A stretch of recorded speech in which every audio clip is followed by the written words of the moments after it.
तो कैसे आप सभी लोग, आप सभी का स्वागत है हमारे YouTube चैनल में। आज हम डिस्कस करेंगे एसएससी जीडी के क्लास पर। आज से आपका एसएससी जीडी का क्लास चलेगा। यह आपका डेमो क्लास होगा, यानी पहला क्लास है, प्रैक्टिस सेट 1 रहेगा। इसमें हम 30 महत्वपूर्ण क्वेश्चन पे डिस्कस करेंगे। ये जितने भी क्वेश्चन लिए गए हैं आपका ये प्रीवियस ईयर से नहीं, कहीं ना कहीं ये बार बार पूछे जाने वाले प्रश्न हैं और आपके एग्ज़ाम के पॉइंट ऑफ व्यू से इम्पॉर्टेंट है। तो चलिए वीडियो को स्टार्ट करते होंगे। चैनल पे नए होंगे तो चैनल को सब्सक्राइब कर दीजिएगा। पहला प्रश्न है,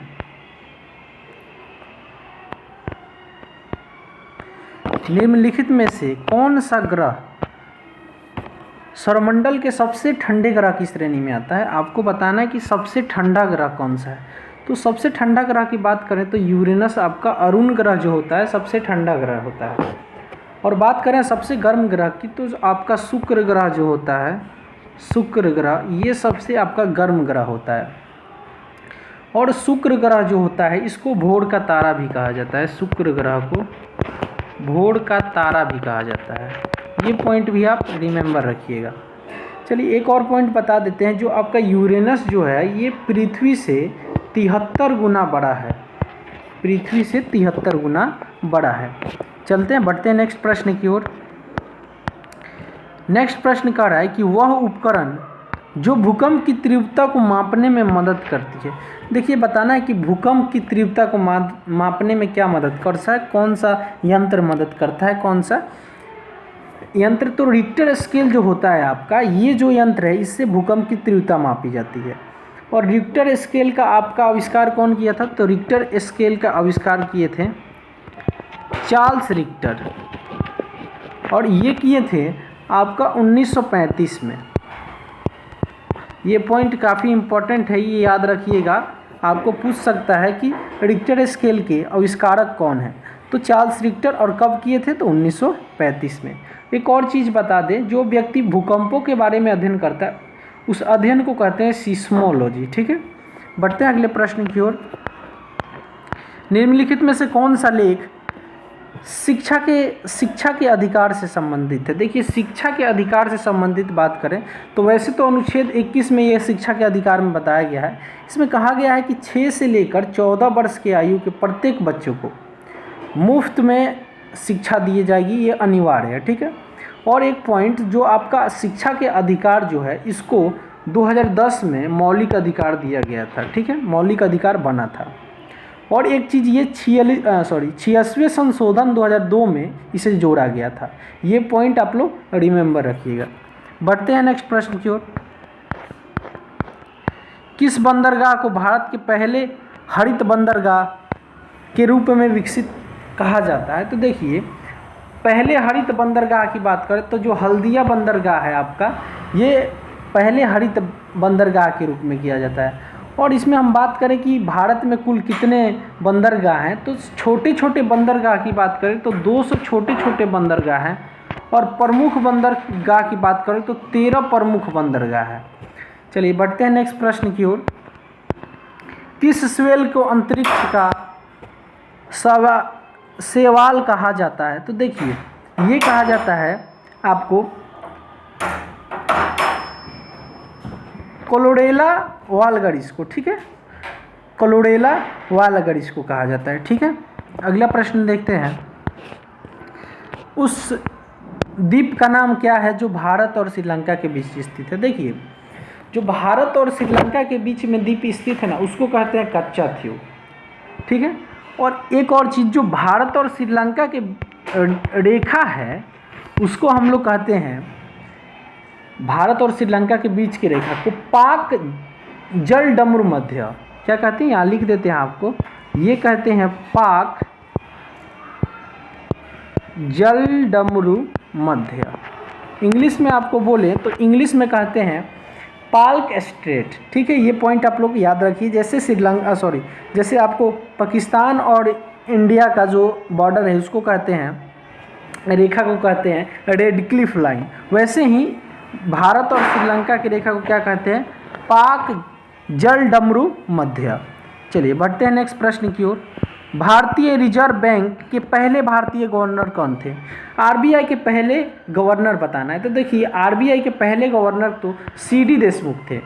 अभी वर्तमान में बात करें इसके गवर्नर कौन है, तो इस अभी वर्तमान में इसके गवर्नर हैं शक्तिकांत दास। अभी वर्तमान में कौन है? शक्तिकांत दास जो हैं अभी वर्तमान में क्या है आपके गवर्नर है, ठीक है, आरबीआई के। और बात करें सबसे पहली महिला गवर्नर की, तो अरुंधति भट्टाचार्य जो थी वो पहली महिला गवर्नर थी, ठीक है। और एक चीज़ की जो आरबीआई है इसकी स्थापना कब हुई? तो देखिए आरबीआई की स्थापना हुई थी 1 अप्रैल 1935 को, ठीक है। ये भी पॉइंट आप लोग को याद रखना है, कितने बार प्रश्न में पूछा है एसएससी में कि आरबीआई की स्थापना कब हुई थी, ठीक है। तो ये पॉइंट आपको याद रखना है। तो 1 अप्रैल 1935 को हुई थी। नेक्स्ट प्रश्न है आपका, निम्नलिखित में से किस वर्ष मणिपुर राज्य को अपनी पूर्ण आजीविका प्राप्त होती है? देखिए 21 जनवरी 1972 को इसको पूर्ण राज्य बना दिया गया। बीच में 1956 के दशक में इसे क्या किया गया था? एक समय 1956 ईस्वी में इसे क्या किया गया था? इसे बना दिया गया था यूनियन टेरिटरीज, बोले तो केंद्र शासित प्रदेश बना दिया गया था। और एक चीज़ तो मणिपुर का जो बोले तो राजधानी जो है, ये मणिपुर का राजधानी क्या है? इम्फाल इसका क्या है? कैपिटल है, राजधानी है। ये पॉइंट भी आप लोग याद रखिएगा। स्टेट कैपिटल अगर आपको पता नहीं हुआ तो आप लोग उस पर हम वीडियो बना रखे हैं, वहाँ से जाके देख लीजिएगा सभी स्टेट के कैपिटल और उसकी स्थापना कब हुई है। डिस्क्रिप्शन में लिंक मिल जाएगा आपको। नेक्स्ट क्वेश्चन है आपका, कौन सा विटामिन न्यूक्लिक एसिड और लाल रक्त कोशिकाओं का निर्माण में मदद करता है? क्या बताना है? न्यूक्लिक एसिड और लाल रक्त का निर्माण करता है। देखिए विटामिन B10 जो होता है ये न्यूक्लिक एसिड और लाल रक्त कोशिकाओं को निर्माण करने में मदद करता है। और बात करें कुछ vitamin A, B, C, D के, तो जो विटामिन A होते हैं वो आपके विटामिन ए के, जैसे बार बार ये क्वेश्चन पूछता है कि जैसे आपका रिक्टस किस विटामिन की कमी से होता है, तो ये रिक्टस जो होता है विटामिन डी के कमी से होता है। वैसे ही विटामिन ए की कमी से रतौंधी होता है, जैसे विटामिन बी की कमी से बेरी होता है, जैसे विटामिन सी की कमी से स्कॉर्बी होता है, और विटामिन डी की कमी से आपका रिक्टस होता है। ये पॉइंट आप लोग को नोट करके रखना है। बढ़ते हैं नेक्स्ट प्रश्न की ओर। माध्यम के तापमान में वृद्धि ध्वनि की गति को कैसे प्रभावित करता है? तो ये बात करें कैसे प्रभावित करता है, तो इसमें ये होता है कि गति जो है वो बढ़ जाता है इसका। चलिए नेक्स्ट प्रश्न देखते हैं। चूहा को मारने के लिए निम्नलिखित में से किस रसायन का उपयोग किया जाता है? देखिए चूहा को मारने के लिए जो रसायन का प्रयोग किया जाता है उसे कहते हैं जिंक फॉस्फाइड। यानी आप लोग जो चूहों को मारने के लिए मार्केट से दवा लेते हैं उसमें जिंक फॉस्फाइड मिला होता है, उसी से बना रहता है। ये जो जिंक फॉस्फाइड होता है ये चूहों को आसानी से मार देता है। बोले तो सबसे सस्ता दवा और सबसे सस्ता जुगाड़ है ये आपका जिंक फॉस्फाइड। और इसका केमिकल फार्मूला होता है Zn3P2। इसका क्या होता है? Zn3P2 इसका केमिकल फार्मूला होता है।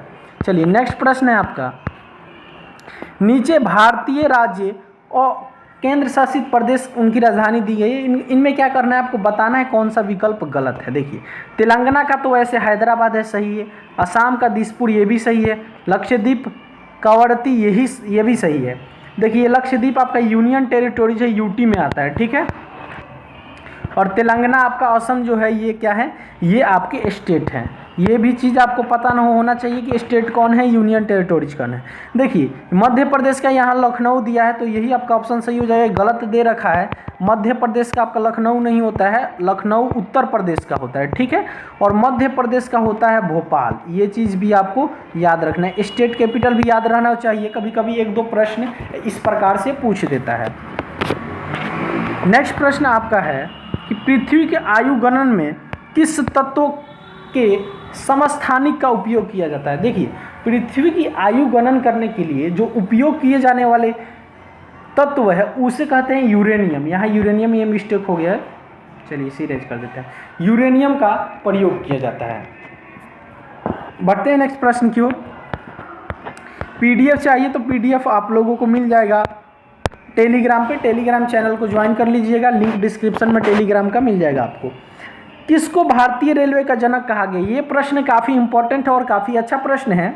यहाँ से देखिए, भारतीय रेलवे का जनक पूछा है आपसे, तो भारतीय रेलवे का जनक तो लॉर्ड डलहौजी को कहा जाता है। ये एक ब्रिटिशर थे, लॉर्ड डलहौजी। बताते हैं लॉर्ड डलहौजी को ही क्यों कहा जाता है रेलवे का जनक। देखिए 1853 में क्या हुआ था, उस समय तो ब्रिटिश का शासक था, तो ब्रिटिश से ही मांग किए थे लॉर्ड डलहौजी कि रेल की शुरू करने के लिए, मतलब रेल भारतीय रेल शुरू करने के लिए, भारत में रेल शुरू करने के लिए लॉर्ड डलहौजी ही 1853 ईस्वी में क्या किए थे, मांग किए थे। और इन्हीं के मांग करने पर रेल को स्टार्ट किया गया था भारत में, इसीलिए इनको रेलवे का जनक कहा जाता है, भारतीय रेलवे का जनक। चलिए नेक्स्ट प्रश्न देखते हैं। निम्नलिखित में से कौन सी चिली की मुद्रा है? देखिए ये जो आपका चिली दिखाई दे रहा है, आप सभी चिली पहली बार हो सके कहीं सुने होंगे, तो चिली जो है एक ये देश है, ये देश का नाम है चिली। और चिली का जो मुद्रा है वो पीसो है। जैसे भारत का मुद्रा क्या है, रुपया है, वैसे ही चिली का मुद्रा क्या है, पीसो है। अब बात करें यूरो कहाँ का मुद्रा है, तो देखिए यूरो जो है आपका, यूरो पोलैंड का, बेल्जियम का, ऑस्ट्रेलिया का, फ्रांस का, बहुत से देशों का क्या है आपका ये मुद्रा है। और डॉलर की बात करें तो डॉलर जैसे आपका जिम्बाब्वे हो गया, कनाडा हो गया, ऑस्ट्रेलिया हो गया, आपका न्यूजीलैंड हो गया, ऐसे जो देश है जितने, इनके डॉलर हैं। और पाउंड की बात करें तो पाउंड आपका मिस्र का, माल्टा का, आयरलैंड का क्या है, मुद्रा है। चलिए बढ़ते हैं नेक्स्ट प्रश्न की ओर। लखनऊ में, यहाँ से की जगह में होगा, लखनऊ में 1857 के विद्रोह का नेता कौन है? तो देखिए उस समय का 1857 का जो विद्रोह हुआ था, उस समय बेगम हजरत महल जो थी वो क्या थी, 1857 के विद्रोह में, 1857 के विद्रोह में बेगम हजरत महल जो थी क्या थी, नेता थी लखनऊ की। नेक्स्ट प्रश्न है कि थियोसॉफिकल सोसाइटी की स्थापना करने वाले प्रसिद्ध नेता। देखिए थियोसॉफिकल की बात करें तो इसकी स्थापना HP वालासिक किए हैं। कौन? HP वालासिक किए हैं। इनके द्वारा ही किसका स्थापना किया गया था, थियोसॉफिकल सोसाइटी का स्थापना इन्हीं के द्वारा किया गया था। नेक्स्ट प्रश्न देखें तो आपका नेक्स्ट प्रश्न क्या कह रहा है, quantum theory of radiation, quantum theory of radiation का आविष्कार किसने किया? देखिए क्वांटम थ्योरी ऑफ रेडिएशन की बात करें तो इसके आविष्कारक है पेलैंक। कौन है? पेलैंक है। चलिए नेक्स्ट प्रश्न देखते हैं। विश्व का सबसे बड़ा पठार कौन सा है? तो देखिए विश्व का सबसे बड़ा पठार का बात करें तो तिब्बत का पठार है। तिब्बत का पठार जो है ये विश्व का सबसे बड़ा पठार है। और देखिए इसको इतना मतलब ये विशाल है कि इसको कहा जाता है रूफ ऑफ द वर्ल्ड, इसको रूफ ऑफ द वर्ल्ड भी कहा जाता है। ये पॉइंट को भी याद रखिएगा। कभी कभी ये भी पूछा जाता है कि किस पहाड़ को रूफ ऑफ द वर्ल्ड कहा जाता है, तो ये भी आपको जानना जरूरी है। इतना मतलब ये विशाल है कि इसको रूफ ऑफ द वर्ल्ड कहा जाता है। चलिए एक और चीज़, जो इसका निर्माण हुआ था तिब्बत पठार का, ये हुआ था जो टेक्टोनिक प्लेट हैं उनके टकराने से, और ये 55 मिलियन साल पहले हुआ था। चलिए बढ़ते हैं नेक्स्ट प्रश्न की ओर। निम्नलिखित तत्वों में से कौन सा तत्व हवा में एक प्रमुख अनुपात में मौजूद है? देखिए सबसे ज़्यादा बात करें तो सबसे ज़्यादा हवा में क्या मौजूद है? नाइट्रोजन मौजूद है। नाइट्रोजन की देखिए जो परसेंटेज है वो 78% नाइट्रोजन है।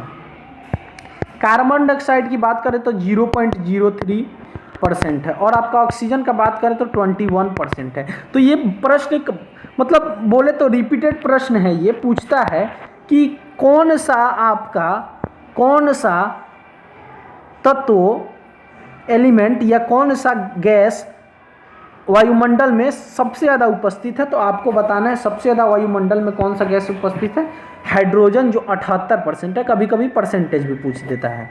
चलिए नेक्स्ट प्रश्न देखते हैं। निम्नलिखित में से किस देश की राजधानी बैंकॉक है? बताना कि राजधानी बैंकॉक है, रबर का प्रमुख उत्पादक है। तो देखिए वैसे तो थाईलैंड का राजधानी बैंकॉक है। तो देखिए इस प्रश्न को मतलब आप दो तरीकों से बना सकते हैं। कैसे? और इससे आपको दो चीज़ सीखने को मिलेगा कि रबर का प्रमुख उत्पादक कौन है। तो रबर का प्रमुख उत्पादक थाईलैंड है। ठीक है, यहाँ से ये पता चल गया। अगर ये डायरेक्ट आपको पता होगा तो आंसर दे देंगे, नहीं तो आपको पता होगा कि बैंकॉक जो है वो थाईलैंड का ही कैपिटल है, तो यहाँ से भी आप बता सकते हैं। तो दो चीज़ क्या मिला कि थाईलैंड का कैपिटल बैंकॉक है और रबर का प्रमुख उत्पादन कौन करता है, थाईलैंड करता है। और एक चीज़, थाईलैंड के साथ कौन कौन से देश मतलब और उत्पादन करते हैं रबर का, तो देखिए थाईलैंड के साथ भारत में भी, वैसे भारत में भी होता है लेकिन प्रमुख इसका नहीं है, सबसे ज़्यादा उत्पादक नहीं करता है भारत करता है, मलेशिया करता है, आपका श्रीलंका करता है और इंडिया करता है। यहाँ लिख देते हैं इंडिया करता है, शॉर्टकट में लिखते हैं, श्रीलंका करता है, आपका इंडोनेशिया करता है। ये सब जितने देश हैं ये करते हैं रबर के उत्पादक, लेकिन प्रमुख उत्पादक की बात किया जाए तो थाईलैंड करता है। ठीक है, वीडियो अच्छा लग रहा हो तो वीडियो को लाइक कर दीजिएगा और चैनल को सब्सक्राइब कर दीजिएगा और दोस्तों के साथ शेयर करना ना भूलिएगा। चलिए नेक्स्ट प्रश्न देखते हैं। चट्टान में उत्तल को क्या कहते हैं? देखिए चट्टानों में जो उत्तल होते हैं उन्हें कहा जाता है एंटीलाइन। क्या कहा जाता है? एंटीलाइन कहा जाता है। ठीक है, नेक्स्ट प्रश्न देखते हैं। सतलज नदी का ऋग्वेदिक नाम, मतलब ऋग्वेदिक कहें तो जो पुराना नाम है सतलज नदी का वो बताना है। देखिए जो सतलज नदी है उसको पुराने समय में कहा जाता था सुतुर्दी, इसे सुतुर्दी कहा जाता था। ठीक है, ये आपको ध्यान रखना है, इसे कहा क्या जाता था, इसे कहा जाता था सुतुर्दी कहा जाता था। ठीक है, और जो आपका सतलज नदी है ये सिंधु नदी का प्रमुख सहायक नदी है। सतलज नदी किसका प्रमुख सहायक है? तो सिंधु नदी जो है, जो कुछ पाकिस्तान में भी है, भारत से भी है, मानसरोवर झील से निकलती है और जाके पाकिस्तान से होते हुए अराबियन सी में मिल जाती है। तो ये सिंधु नदी इसका क्या है? प्रमुख सहायक नदी है। ठीक है, चलिए नेक्स्ट प्रश्न देखें। इटली की राजधानी रोम निम्नलिखित में से किस नदी पर तट पर स्थित है? देखिए आपको यहाँ भी दो चीज़ मिलेगा कि इटली का राजधानी रोम है, अब इसका बताना है कि ये किस नदी के तट पर स्थित है। तो देखिए तीबर नदी के तट पर स्थित है। कहाँ नदी पर? तीबर नदी के तट पर स्थित है। और इटली का यहाँ बात करें मुद्रा की तो इटली का मुद्रा यूरो है। ठीक है, चलिए नेक्स्ट प्रश्न देखें। ऑप्टिकल फाइबर किस सिद्धांत पर काम करता है? तो देखिए ऑप्टिकल फाइबर जो है आपका ये पूर्ण आंतरिक परिवर्तन पर काम करता है। चलिए नेक्स्ट प्रश्न देखते हैं। गन्ने का लाल जर के लिए कौन सा कवक जिम्मेदार है? देखिए गन्ने का लाल जर, आप सभी देखे होंगे गन्ना जो होता है कभी कभी लाल हो जाता है, कभी कभी वहाँ उजला हो जाता है, तो अलग अलग कवक के कारण होता है। कवक बोले तो फंगस होता है, ये फंगस होता है। ठीक है, अलग अलग फंगस के कारण होता है। तो देखिए आपका ये होता है जो बोले तो ये होता है आपका कोलोट्रिचम फलकटम। कोलोट्रिचम फलकटम नाम का एक कवक होता है, फंगस होता है, जो क्या होता है कि जब पकड़ लेता है गन्ना में तो उसका जो जड़ होता है वो सब लाल पड़ जाता है। ठीक है, चलिए नेक्स्ट प्रश्न देखते हैं आपका। प्रधानमंत्री के कर्तव्य संविधान के किस अनुच्छेद में के अंतर्गत आता है? देखिए जो प्रधानमंत्री का आपका संविधान का अनुच्छेद का बात करें कर्तव्य का, तो ये अनुच्छेद 27 में लिखा गया है। ठीक है, इसको आपको ध्यान रखना है। न्यूजीलैंड की खोज करने वाले पहले यूरोपीय यात्रा कौन था? तो देखिए पहले यूरोपीय यात्रा इसका बात करें तो इसके पहले यूरोपीय यात्रा हाबिल तस्मान थे। कौन थे? हाबिल तस्मान थे। जैसे भारत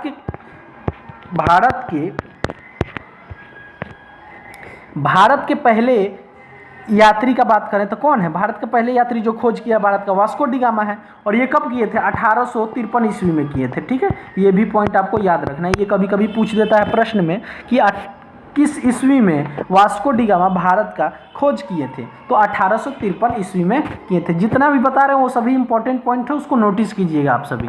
चलिए नेक्स्ट प्रश्न देखते हैं। आज का सेकंड लास्ट प्रश्न होगा, भारत में राबी मौसम में निम्नलिखित में से कौन सा फसल काटी जाती है? देखिए ये पूछा है कि कौन सा फसल काटा जाता है।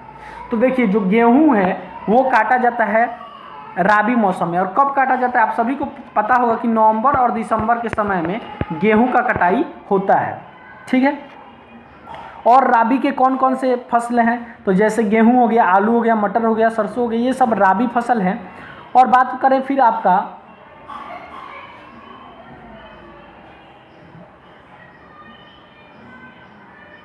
एक मिनट, आपका गेहूं का नवंबर दिसंबर में सॉरी ये आपका नवंबर दिसंबर में इसका कटाई नहीं होती है। इसका मतलब बात करें रोपने का, तो ये नवंबर दिसंबर में रोपा जाता है और काटा जाता है आपका मार्च अप्रैल में। मार्च अप्रैल में काटा जाता है। नवंबर दिसंबर के समय में इसको रोपा जाता है और मार्च और अप्रैल के समय तक काट लिया जाता है।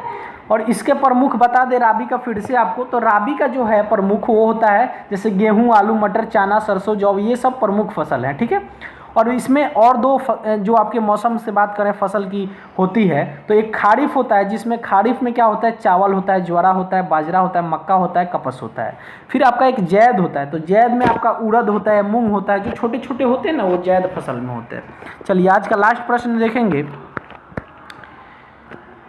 बुलेट प्रूफ खिड़कियों में किस फाइबर का प्रयोग किया जाता है। जो आपका बुलेट प्रूफ आप देखे होंगे खिड़की, तो उसमें किस फाइबर का किया जाता है, उसमें पॉलीकार्बोनेट का प्रयोग किया जाता है, ठीक है। वीडियो अच्छा लगा हो तो लाइक, शेयर और सब्सक्राइब कर दीजिएगा। मिलते हैं नेक्स्ट वीडियो में।